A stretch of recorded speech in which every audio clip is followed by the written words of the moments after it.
Master जिन का information जो है, अगर मैं उस इंफॉर्मेशन का यूज करती हूँ उस पर्सन से डील करने के लिए, ऑब्वियसली वो मुझे जरूर छोड़ देगा। वो एक नाइट के पास गुजरती है, तभी एक नाइट बोलता है तेमूने उस पर्सन का एक मैसेज है, उसने कहा कि गुड। जब वो हैरान हो जाती है तेमूने, तभी वो नाइट एक शॉट निकालता है, तेमूने की तरफ चला देता है। तेमूने उसे देखती है, तभी वो शॉट उसके पेट में डाल देता है। तभी वो सारे नाइट हैरान हो जाते हैं। लूना वहां से उतरते हुए आके बोलती है, हाउ डेयर यू, तुम्हारी सडनली एग्जीक्यूशन करने की, क्या तुम भूल गए हो कि मैं कौन हूँ? वो मेरी नैनी है। और अपने पूरे पावर को निकालती है प्रेशर के साथ।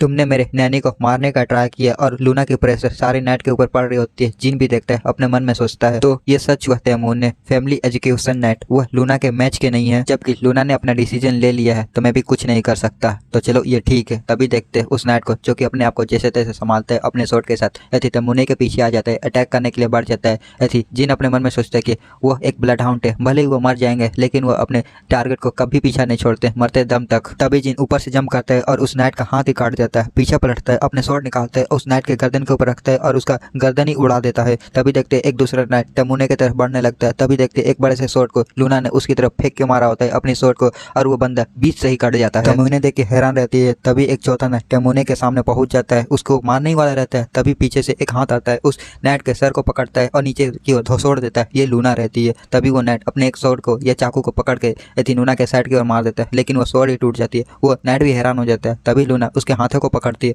और बड़ी पैडस तरीके से उखाड़ देती है। तेमूने का पैर ही कप कपाने लगता है। वो देखती है कि वो सारे नाइट मर चुकी है। जिन उसकी तरफ देखता है और बोलता है कि तेमूने मैं सही था, तुम्हारे मास्टर का तुम्हें बचाने का कोई इरादा नहीं है। लूना की ओर देखते हैं जो कि उस नाइट का गर्दन पकड़ा हुआ रहती है और बोलते है कि अगर तुम पीसफुली मरना चाहता है तो बस मेरे क्वेश्चन का आंसर दे दे। तभी वो नाइट कुछ रिएक्ट करता है। लूना शॉक हो जाती है और उसके हेलमेट को उतार के देखती है तो वो एक जला भूना आदमी रहता है और उसके मुंह से ब्लड निकल रहा होता है और वो वहीं टपक जाता है। पॉइजन। इससे पहले कि तुम उससे पूछ पाओ उसने अपने आप को पॉइजन खाकर मार डाला। लूना गुस्से में उसके सर को उड़ाते हुए बोलते है कि डैम इट, ये नहीं होना चाहिए था। फिर जिन उस तेमूने के पास जाता है और बोलता है कि जबकि चीजें यहाँ तक पहुँच गई है तो अब तुम अपनी आंखें नहीं बंद कर सकती, हमें सब कुछ बता दो। तभी लूना बोलती है कि नहीं, जहाँ तक मैंने तुम्हें देखा है और जिन के बाद सबसे ज्यादा क्लोज मेरे कौन से भाई बहन थे, क्या तुम मुझे सेमलेस और फुल समझती हो? मैं तुम्हारे साथ ऐसा कैसे कर सकती हूँ? कैसे कैसे हाउ नैनी कैसे?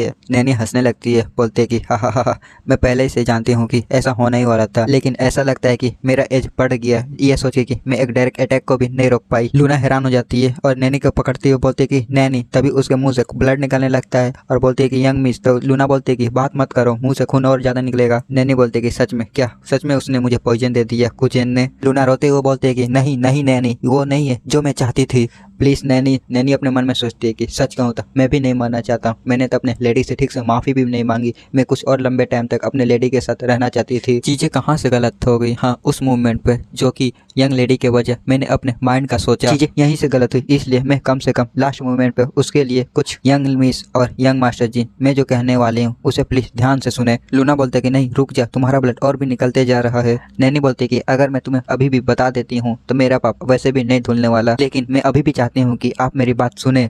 15 साल पहले वो मैजिशियन जिसने यंग मास्टर जिन को कर्स दिया वो कीडट हॉल से है। जिस पर्सन को मैंने उसके साथ डील करने का ऑर्डर दिया वो पर्सन है। लूना बोलती है तभी नैनी रुक जा, मत बोल, मुंह से खून निकलते जा रहा, मैं समझ गई। नैनी तभी भी बोलती है कि वो पर्सन जिसने यंग मास्टर जिन को हार्म करने का ऑर्डर दिया वो है जोशुआ रैंकेंडल, सेकंड फ्रेगवेंस का यंग मास्टर जोशुआ रैंकेंडल। वो सबसे छोटे यंग मास्टर जिन के पावर के बारे में जानता है और कॉन्ट्रैक्ट के बारे में भी। तभी वो फिर से खांसती है तो उसके मुंह से ब्लड निकलता है। लूना बोलते कि नहीं, तो उसकी नैनी बोलती है कि I am sorry young lady, तुम्हें हार्म करने के लिए मुझे तुम्हें यह पहले ही बता देना चाहिए था। और वो लूना की तरफ हाथ बढ़ाती है और बोलती है सो। फिर वो अपने फ्लैशबैक के बारे में सोचने लगती है, छोटी लूना के बारे में, और उससे भी छोटी लूना के बारे में सोचती है और वो उसके गाल को टच करती है और उसका हाथ गिरने लगता है। तभी लूना उसके हाथ को पकड़ लेती है और नैनी का काम खत्म हो जाता है। लूना बोलते कि मॉम सीन कट होता है। देखते एक मेंशन को, देखते किसी को जो कि धुएं वाले कागज को स्ट्रो के अंदर रफ करता है और ये रहता है जोशुआ रैंकेंडल। वो बोलता है कि तेमूने मारियस, तुम्हें तो प्रॉपर मौत मारना चाहिए था। और तभी बाहर से आवाज आती है, सर जोशुआ तेमूने के ब्लड हाउंड्स आपसे मिलना चाहते हैं।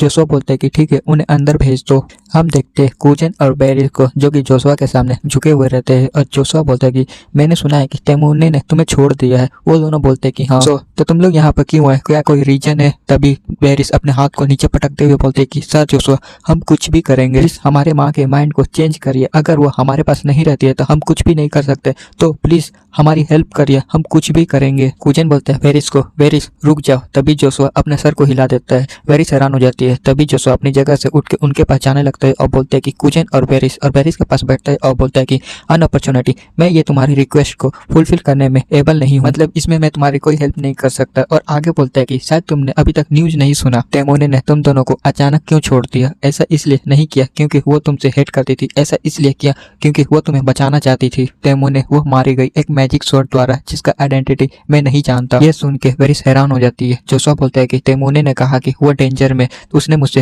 रिक्वेस्ट की, हेल्प की, तो मैंने वहां पर 5 एग्जीक्यूशन नाइट को भेजा, लेकिन तेमोने सहित वो सारे मारे गए। बात सुन के दोनों सैड हो जाते हैं। तभी कुजन बोलता है कि वो मैजिक स्वॉर्डमैन वो कौन था, मैं उसे मारने जा रहा हूँ। वेरिस भी बोलते हैं कि हाँ, मैं उसे जान से मार दूंगी। जोशुआ बोलता है कि मैजिक स्वॉर्डमैन सोल्डेट के साथ कॉन्ट्रैक्टेड है, इसके अलावा और मेरे पास कोई इंफॉर्मेशन नहीं है, नहीं जानता कि वो कहाँ से है और किसे रिलेट करता है। देखते कुजन को जो कि गुस्से के मारे चिल्लाते हुए बोलते कि मैं उसे खोज लूंगा और मार डालूंगा, मैं अपने मदर का बदला लूंगा उससे मार के। तभी जोशुआ बोलता है कि मैं समझ सकता हूँ कि तुम क्या फील कर रहे हो, हालांकि अभी टाइम नहीं आया है क्योंकि वो एक दिन वो मेरे पीछे जरूर आएगा, तो बस हमें तब तक वेट करना होगा। तो क्या तुम मुझ पर ट्रस्ट कर सकते हो और वेट कर सकते हो? मैं भी पे बैक करना चाहता हूँ। ये बात सुन के वो लोग भी थोड़े शांत हो जाते हैं और बोलते हैं कि थैंक यू सर जोशुआ, ये हम पर छोड़ दीजिए। जोशुआ हंसता है और अपने मन में सोचता है कि एक ऐसे माँ के लिए बदला लेना जो कि ब्लड रिलेटेड भी नहीं है, कितना रेडिकुलस। तेमोने, तुमने अपने ब्लड हाउंड को कितने अच्छे से पाला है और मुझे अपने छोटे भाई को भी थैंक्स कहना चाहिए, उसने तेमोने से बहुत जल्दी छुटकारा पा लिया, इससे बेटर गिफ्ट क्या ही हो सकता है। गेट से आवाज आती है कि सर जोशुआ ये अर्जेंट है, क्या मैं अंदर आऊं? तो जोशुआ बोलता है कि हाँ अंदर आओ। फिर वो नाइट जोशुआ के कानों में कुछ कहता है। जोशुआ बोलते कि हूँ, क्या पहले ही? तभी कुजन बोलता है कि सर जोशुआ क्या कुछ हुआ है? तो जोशुआ बोलता है कि माई अपोलोजाइज प्लीज, तो तुम आज के लिए यहाँ से जा सकते हो, मैंने तुम्हारे लिए रहने का बंदोबस्त कर दिया है और तुम लोग मेरे मैसेज का वेट करना जब तक न मैं बुलाऊं। कुजन बोलता है कि सर जोशुआ क्या कुछ ऐसा है जो कि हम आपकी इसमें हेल्प कर सकते हैं? तो बोलते हैं कि नहीं ये ठीक है, बस फैमिली मैटर है। अभी सीन कट होता है, देखते एक बहुत बड़े ब्लास्ट को और देखते एक नाइट को जो कि बोलता है कि इसका क्या मतलब है फर्स्ट फ्रेग्रेंस, भले ही तुम फर्स्ट फ्रेग्रेंस हो। तभी धुएं में से आवाज होती है कि शट अप, अपना मुंह बंद रखो और बस मेरे क्वेश्चन के आंसर दो। हम देखते हैं कि ये नूना रहती है और बोलते है कि जोशुआ वो कहाँ पर है? वो नाइट बोलता है कि प्लीज स्टे डाउन, तुम फैमिली के रूल के अगेंस्ट जा रही हो। तभी नूना उसके गर्दन को पकड़ लेती है और बोलती है कि रूल, मेरे मुंह पर यह बात दोबारा कभी मत बोलना। फर्स्ट फ्रेग्रेंस के रूप में मैं तुम्हें ऑर्डर देती हूँ कि जाओ जो तुम्हें करना है वो कर लो, और मैं वही करूंगी जो कि मैं यहाँ करने के लिए आई हूँ। सारे नेट कपा रहते हैं लेकिन तभी वो लूना की तरफ अटैक करने के लिए बढ़ जाते हैं। तभी एक नेट जाकर लूना के पीछे से अटैक कर देता है, लूना को कुछ नहीं होता है। तभी वो पीछे पलट के देखती है और बहुत बड़ा एक लाइट चमकता है और उस नाइट को भी लगता है और सभी नाइट लूना से दूर जाकर फेंका जाते हैं। तभी लूना आगे बढ़ती हुई बोलती है कि तुम लोग क्या कर रहे हो, और अपने स्वॉर्ड को निकालती है और बोलती है कि मेरे रास्ते से हट जाओ, मेरा पेशेंट धीरे धीरे खत्म हो रहा है। तभी लूना को आवाज आती है कि एल्डर सिस्टर तुम यहाँ पर। लूना साइड में देखती है, ये जोशुआ रहता है। जोशुआ बोलते है कि तुम यहाँ पर अचानक से आने से पहले तुम्हें कुछ मैसेज भेज देना चाहिए। जोशुआ के आसपास देखते बहुत सारे नाइट रहते हैं जो कि ब्लैक आर्मर में थे और जोशुआ बोलते हैं कि तुम बहुत ही डाउन दिख रही हो एल्डर सिस्टर। लूना भी थोड़ा हैरान हो जाती है और बोलते है कि तुम बहुत पैथेटिक हो जोशुआ, तुम मुझसे डरते हो, तो तुम ब्लैक नाइट के पीछे छुपे हुए हो, क्या तुमने सोचा कि मैं तुम्हें मार डालूंगी? जोशुआ बोलता है कि हा हा हा सिस्टर डरावने बातें मत बोलो, ऐसा लगता है कि तुम्हारे साथ कुछ परेशान करने वाला इंसिडेंट हुआ है, अगर ये तुम्हारे लिए ठीक है तो तुम मुझे उसके बारे में बता सकती हो। मैं तुम्हारे फैमिली के रूप में मैं तुम्हारी सारी बातें सुनता हूँ। लूना को देखते हैं जो घूर के देखने लगती है, अपने स्वॉर्ड को टाइटली पकड़ती है और जोशुआ अपने मन में सोचता है हाँ ये सही है, बड़ी बहन तुम्हारा एक छोटा भाई जिसे तुम मारना चाहती है ये यहाँ पर है, पीछे मत हटो और अपने स्वॉर्ड चलाओ, फैमिली मेरे साथ खड़ी है। तभी लूना एक राहत की सांस लेती है और अपने स्वॉर्ड को पीछे रखती है और बोलती है कि मेरे लिटिल ब्रदर आज मैं तुम्हें यहाँ पर मारने के लिए नहीं आई हूँ, मुझे जो तुम्हारे प्रति जो अफेक्शन था अंतिम सावधान करने आई थी, जिस दिन वो बच्चा वापस लौटेगा उस दिन तुम उसे हैंडल नहीं कर पाओगे। अगर तुम आज का दिन जैसा भी छिपने की प्लानिंग कर रहे हो तो भाग जाना ही बेटर होगा। जोशुआ सिर्फ हंस रहा होता है। तभी लूना पीछे पलट जाती है और बोलती है कि अगर तुम ऐसा नहीं करते हो तो तुम्हें आज के दिन ना मरने का बहुत रिग्रेट होगा। जोशुआ भी पीछे पलट जाता है और बोलता है कि कितना अनअपॉर्चुनिटी एल्डर सिस्टर, कभी पावरफुल रही आज वो बकवास कर रही है। लूना भी जाते हुए बोलते कि हाउ फेथफुल, तुम सच में हो, तुम जब से छोटे थे तब से अभी तक बिल्कुल नहीं बदले। तभी जोशुआ पीछे पलटता है और लूना को देखता है और बोलता है कि अपने मन में मेरी सबसे बड़ी बहन अलग रखना कंटिन्यू रखो, अभी जिप फैमिली की वजह से मैं तुम्हें अकेला छोड़ दूंगा, बट जब सब कुछ खत्म हो जाएगा और एंकेंडल मेरा हो जाएगा तो सबसे पहले तुम वो पर्सन होगे जिससे मैं छुटकारा पाऊंगा। जिन कट होता है, देखते हैं जिन को और लूना को। जिन बोलता है लूना से क्या बड़ी बहन कहीं आपको चोट लगी है? तो लूना बोलती कि नहीं मैं ठीक हूँ। थैंक यू जिन, तुम्हारा एडवाइस के लिए थैंक यू, मैं अपने इमोशन पे काबू करने में एबल थी। जिन बोलता है कि जबकि जोशुआ उस सिचुएशन में तुम्हें कंट्रोल करने का रीजन खोज रहा था। लूना अपने हाथ टाइट करते हुए बोलती कि हाँ जैसा कि तुमने कहा वो मुझे प्रोवोक कर रहा था ब्लैक नाइट के पीछे छिप के। जिन अपने मन में सोचता है कि ब्लैक नाइट फैमिली के कई नाइट में से से टॉप 10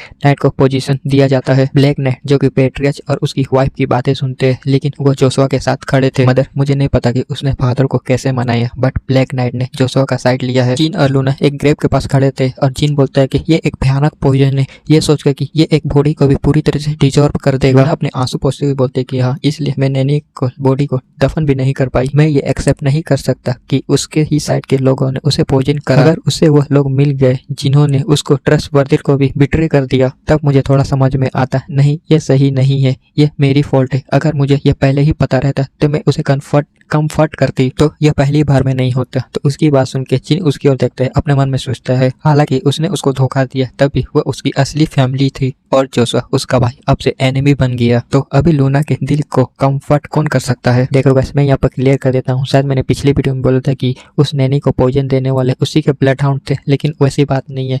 वो पॉइजन देने वाले वो एग्जीक्यूशन नाइट थे जो कि उनके स्वॉर्ड के ऊपर लगा हुआ था। और बात यहाँ चल रही है कि लूना को नैनी ने भी धोखा दिया और उसके भाई ने भी अपने धोखा दिया। अगर लूना नैनी को अच्छे से संभालती तो ऐसा उसके साथ कभी नहीं होता। चलो अब कहानी के ऊपर आते हैं। लूना बोलते है कि जब से मैं छोटा थी तो मुझे अपने भाइयों के साथ लड़ना बिल्कुल पसंद नहीं था। नहीं, मैं डर गई थी। पास से चला आया गया ट्रेडिशनल जो सिबलिंग्स को मार के पेट्रियच बनते हैं, मुझे डर था कि मैं और मेरे भाई बहन पास्ट को दोबारा दोहराएंगे। जिन बोलते हैं कि हाँ, इसलिए तुम फैमिली को प्रोटेक्ट करने वाली एक स्वॉर्ड बन गई। तुम्हारा थैंक यू नोना कि हम में से कोई नहीं मरा। लूना बोलते हैं कि हाँ, मुझे लगा कि मैंने उसे अचीव कर लिया, लेकिन मैं स्टूपिड थी। अब मैं समझा कि मैं सिर्फ इसलिए भाग रहा था क्योंकि मैं फाइट से डर गई थी और अब मैं अपने कार्वर्ड का प्राइस चुका रही हूँ। बट अब और नहीं होगा। एक स्वॉर्ड जो कि फैमिली को प्रोटेक्ट करती है। जिन हैरान हो जाता है, बोलता है कि एल्डर सिस्टर। तभी लूना अपने स्वॉर्ड को पकड़ती है और नीचे की ओर गाड़ देती है और जिन से बोलती है अगर दूसरे लोग तुम्हारे पीछे जाते हैं तो मैं उन्हें काट डालूंगी। अगर तुम चाहो तो मैं उन्हें भी काट डालूंगी जो तुम्हें खतरे में डालता है। और नीचे बैठ जाती है और बोलती है कि इस मूवमेंट पे ये स्वॉर्ड अब तुम्हारा है। और अपने मन में सोचती है कि सब कुछ मेरी फॉल्ट है। तेमोने और जोशुआ, अगर मैं खुद को सांत्वना देती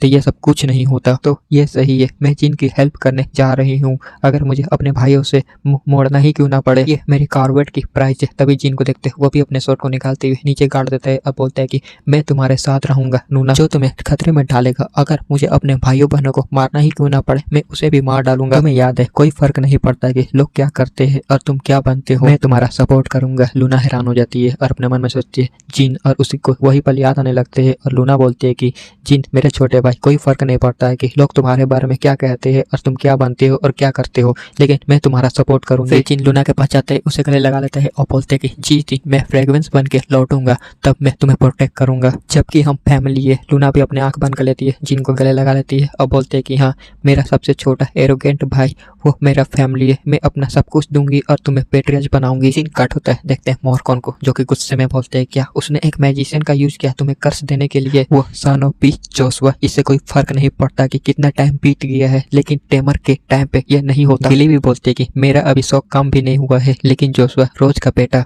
वो तभी बोलते हैं कि सॉरी, मैंने आपके सामने रूट बोला यंग मास्टर जी। मॉर्कन बोलते हैं कि कोई बात नहीं स्ट्रॉबेरी पी, अगर तुम इसे बाहर नहीं निकालती हो तो तुम बीमार पड़ जाओगी, ठीक है मेरा बात तुम दोहराना। वो जोशुआ सन ऑफ पीस और उसे बहुत दम भर कर लियाता है और बोलता है कि हाउ रिफ्रेशिंग, ये कितना अब अच्छा लग रहा। ये सारे गालियां जिन भी सुन रहा होता है। तभी गिली बोलते हैं कि मोर इम्पोर्टेंट बात जोशुआ, वो आपको क्यों नुकसान पहुंचाना चाहते हैं। जिन बोलता है कि इसके कई रीजन है, लेकिन इम्पोर्टेंट बात यह है कि वो कुछ भी नहीं कर रहा है, भले ही वो जानता है कि मैंने सोल्डेट के साथ कॉन्ट्रैक्ट किया है। गिली बोलते है कि दैट्स राइट, उन्होंने स्टॉर्म कैसल को स्टूप को तोड़ दिया और आपको हार्म करने का ट्राई किया, लेकिन उसने मेन संपत्ति पे कुछ भी करने की कोशिश नहीं की। इन बोलता है कि हमें इसका रीजन पता लगाना चाहिए और अपने मन में सोचता है कि अगर मेरा सोच सही है तो वो प्रोबेबली फिर मॉर्गन की तरफ देखता है। मॉर्गन को कुछ समझ में नहीं आता है। जिन आगे सोचते हुए बताता है कि मेरे कॉन्ट्रैक्ट के बाद एनिया के बारे में किया, उसके बारे में सोचते हुए और ये फैक्ट कि जिप्पल फैमिली एक कोर्ट के कॉन्ट्रैक्ट को भी चुरा सकता है। हालांकि भले ही वो जोशुआ है, लेकिन फिर भी उसे जिप्पल फैमिली के करीब नहीं जाना चाहिए। तो क्या इसका यह मतलब है कि तुम दूसरे तरीके को जानते हो जो कि गॉड के कॉन्ट्रैक्ट को चुरा सकते हो? ये सारी बातें कंक्लूजन निकाल रहा होता है। तभी पीछे से आता है कश्मीरी और बोलता है कि यंग मास्टर जी ने जो रिक्वेस्ट किया था, हमने उसके बारे में लोकेशन पता कर लिया है। उस कागज को लेते हुए बोलता है कि क्या पहले ही?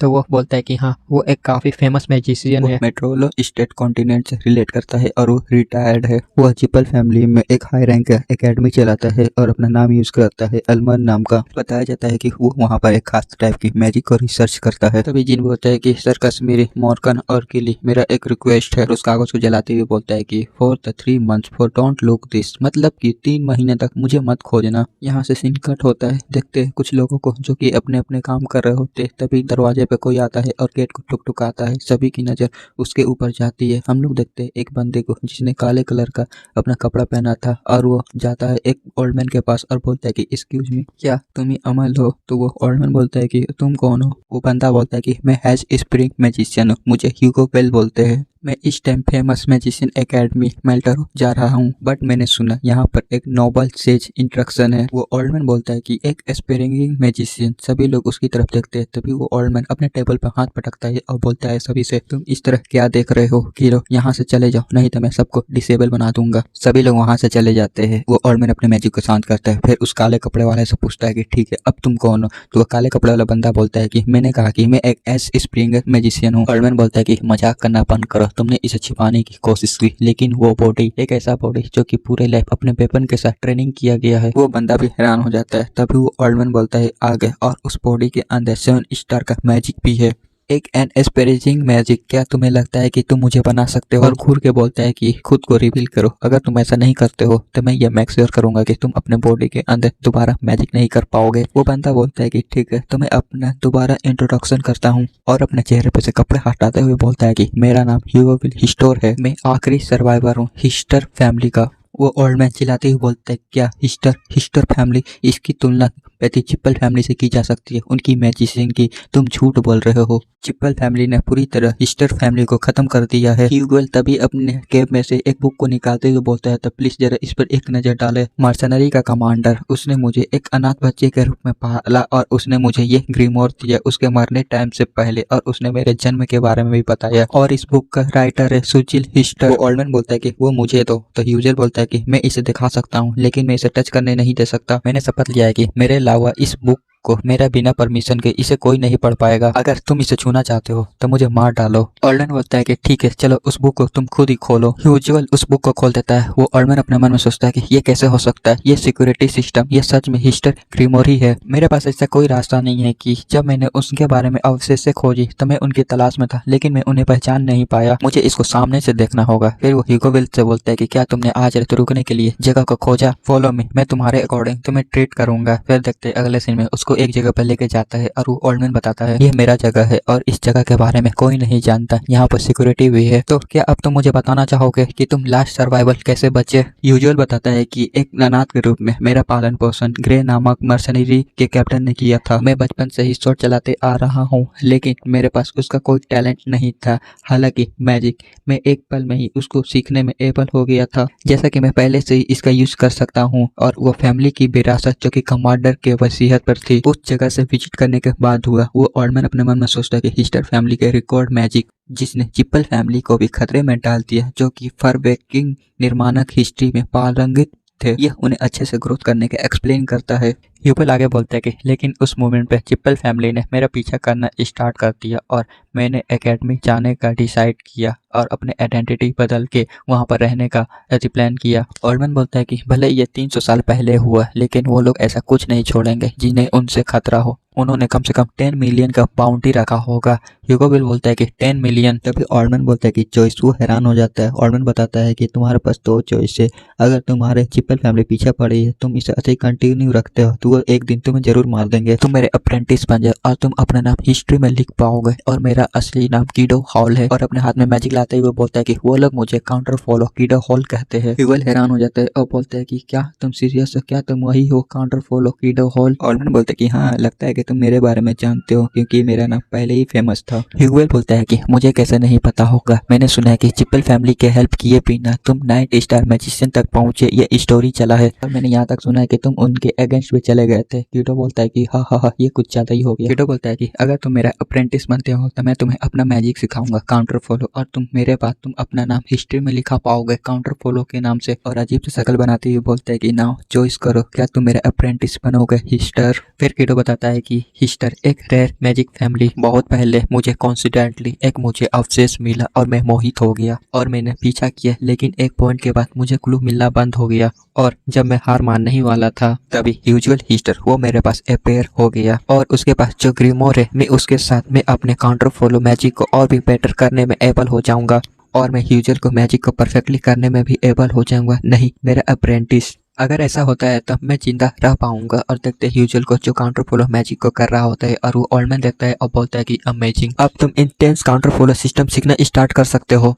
यूजुअल बोलता है कि तुम्हारा थैंक यू, ये सब तुम्हारी वजह से है टीचर। कीटो बोलता है कि लेकिन यूजुअल तुम जानते हो कि क्या ये ठीक है कि तुम मुझे वो हिस्टर की ग्रीमोर दिखाओ। यूजुअल बोलता है कि नहीं। तो वो कैरेट बोलता है कि लेकिन क्यों। यूजुअल बोलता है कि जैसा कि मैंने तुम्हें बताया मेरा कन्वेक्शन उससे जुड़ा है। कैरेट अपने छड़ी को पटकते हुए बोलता है कि वो स्टूपिड कन्वेक्शन, और गुस्से से बोलता है कि मैं अपनी पावर से उस ग्रीमर को बहुत इजीली चुरा सकता हूँ, लेकिन फिर भी मैं तुम्हारा अभी रिस्पेक्ट कर रहा हूँ, अगर तुम मुझे वो अभी नहीं देते हो।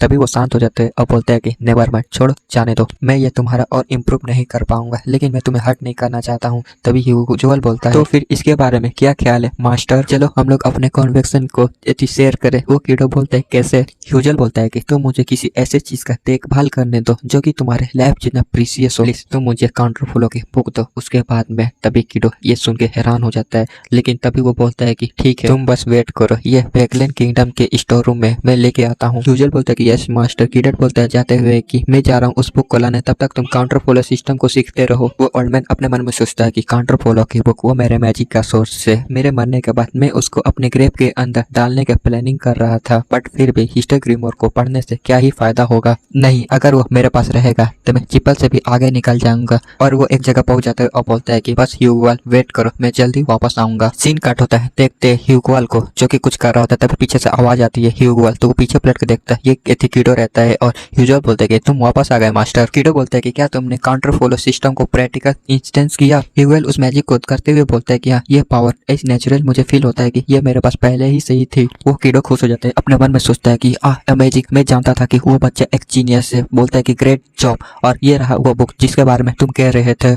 फिर वो ह्यूगोल के हाथों में दे देता है और बोलता है कि ना अब फाइनली। तो ह्यूगोल बोलता है कि ठीक है मैं समझ गया, मैं अभी लेके आता हूँ। ह्यूगोल भी इस ग्रीमोर को कीटो को दे देता है। कीटो बोलता है कि हाँ फाइनली, और उससे बोलता है ह्यूगोल से मुझे ये समझने में थोड़ा टाइम लगेगा, लेकिन कोई फर्क नहीं पड़ता है, अगर तुम्हें काउंटर फॉलो की बुक को जितना पढ़ना है तुम उतना पढ़ सकते हो। ह्यूगोल बोलता है कि मैं अभी उस लेवल तक नहीं पहुंचा हूँ जहाँ पर मैं तुम्हारे काम का डीप मीनिंग को समझ सकूँ, लेकिन फिर भी मुझे खुशी है कि तुमने मुझे ये काउंटर फॉलो की बुक दी। बोलता है कि ठीक है तुम ऐसे ही फील करते हो, और वैसे भी जब से तुमने काउंटर फॉलो सिस्टम सीखना स्टार्ट किया है तो हमें अब ये रियल प्रैक्टिकल स्टार्ट कर देना चाहिए। तुम क्या सोचते हो ह्यूगोल, क्या तुम इसका टेस्ट बग्स पर करना चाहोगे। ह्यूगोल बोलता है क्या कीड़े काउंटर फॉलो ह्यूमन के अलावा और भी चीजों पे काम करेगा। कीटो बोलता है कि हूँ, मेरा मतलब ये नहीं था ह्यूगोल, मैं उन गाँवों के बारे में बात कर रहा हूँ जो कि हमारे जैसे रहने वाले वहाँ पर रहते हैं। वो कीड़े, वो चीजें जो जिंदा रहती है और सांस लेती है, उस पर टेस्ट करना बिल्कुल परफेक्ट रहेगा। मैं अपने टाइम पे भी उनका यूज करता था अपने टेस्ट करने के लिए। ह्यूगोल बोलता है कि ठीक है, लेकिन मास्टर मेरा एक रिक्वेस्ट है। उसका मास्टर बोलता है कि हूँ।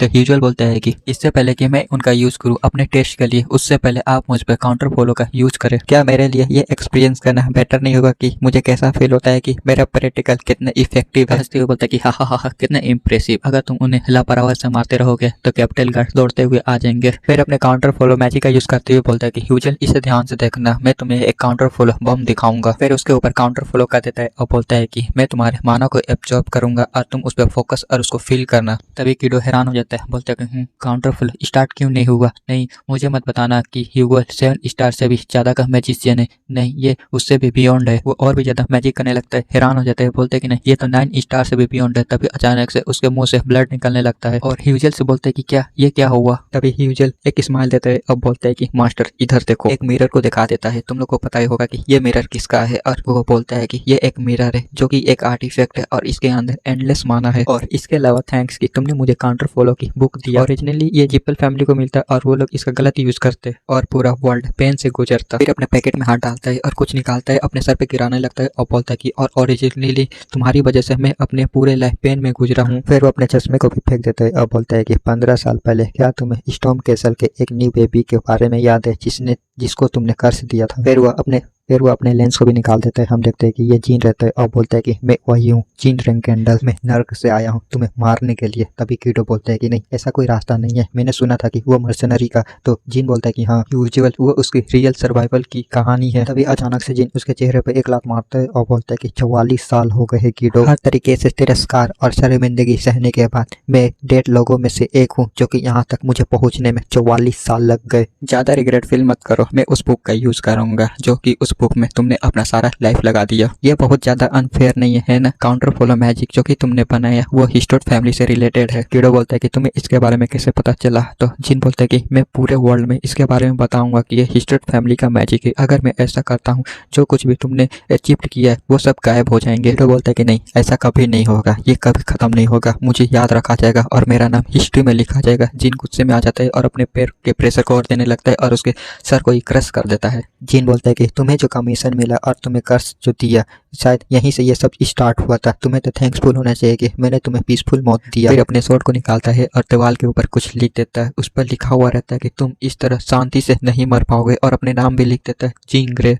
फिर उस घर का पूरी तरह से आग लगा देते हैं और बोलते हैं कि तुम नहीं जोशुआ, बस तुम थोड़ा इंतजार करो, ये तो बस शुरुआत हुआ है। इसी के साथ ये फाइनल चैप्टर खत्म और ये सीजन भी खत्म। तुम्हें वहाँ पर एक नोटिस दिख रहा होगा जो कि सीजन 1 एंडिंग का और ब्रेक का अनाउंसमेंट दिख रहा होगा। तो तुम लोग ये नोटिस को पढ़ सकते हो, और जो नहीं पढ़ सकते मैं शॉर्ट में ही बता देता हूँ। टू ऑल रीडर्स, सभी मानवा readers, short master the youngest son, तुम्हारा थैंक यू इस मानवा के ऊपर सपोर्ट दिखाने के लिए। और हम लोगों ने short master the youngest son के 100 चैप्टर को कंप्लीट कर दिया है, इसलिए हमें थोड़ा कुछ टाइम चाहिए और हम लोग एक ब्रेक पर जा रहे और हम लोग 3 महीने बाद वापस आएंगे सीजन 2 के साथ और भी बेटर नए कंटेंट के साथ। ये 2023 आप लोगों के साथ बिता के हमें बहुत अच्छा लगा। हम लोग न्यू कंटेंट के साथ अब 2024 में लौटेंगे और वगैरह वगैरह। हाँ, अगेंस्ट थैंक्स इस मानवा के ऊपर सपोर्ट दिखाने के लिए। तो ये होप है कि आप लोग इस वीडियो के ऊपर 2000 लाइक कर देंगे।